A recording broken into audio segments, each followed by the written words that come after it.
চলুক সমাজ।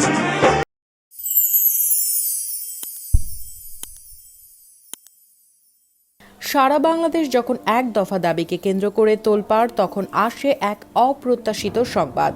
ঢাকায় চলচ্চিত্রের জনপ্রিয় অভিনেত্রী মৌসুমী শিল্প ও সাহিত্য জগতে যার অবদান অনস্বীকার্য, তার বিরুদ্ধে জারি করা হয়েছে গ্রেফতারি পরোয়ানা। আইপিডিসি ফিন্যান্স লিমিটেডের ১,৬,২১১ টাকার চেক ডিসঅনারের অভিযোগে গত বছরের ৩রা ডিসেম্বর ঢাকার একটি আদালতে অভিনেত্রী আরিফা পারভিন জামান মৌসুমীর বিরুদ্ধে মামলা করেন আইপিডিসির দায়িত্বপ্রাপ্ত কর্মকর্তা এম মুশফিকুর রশিদ। আদালত মামলাটি আমলে নিলে তাকে হাজির হওয়ার জন্য সমন জারি করেন। পরপর দুটি সমন জারি হওয়ার পর তিনি আদালতে উপস্থিত না হওয়ায় ২৪ জুলাই তার বিরুদ্ধে গ্রেফতারি পরোয়ানা জারি করেন আদালত। বিষয়টি নিয়ে ওমর সানী বলেন, আমরা একটি গাড়ির লোন নিয়েছিলাম, প্রতি মাসে ১,০৯,০০০ টাকা পরিশোধ করতে হতো। অর্থনৈতিক জটিলতার মধ্যে দিয়ে যাচ্ছি। এমন অবস্থায় আইপিডিসি ফিন্যান্স লিমিটেডকে আমি একটি চিঠি পাঠাই। এখানে উল্লেখ করি, প্রতি মাসে যদি ৫০ থেকে ৬০,০০০ টাকা করে পরিশোধ করা যায় তাহলে সেটা আমাদের জন্য সহজ হবে। তবে তারা সেই প্রস্তাবে রাজি হয়নি,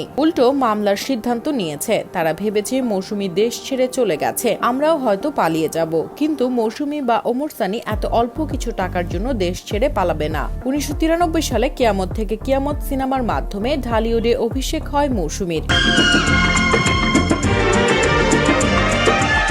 সোহানুর রহমান সোহান পরিচালিত সিনেমায় সালমান শাহর বিপরীতে অভিনয় করে পরিচিতি ও জনপ্রিয়তা পান এই অভিনেত্রী।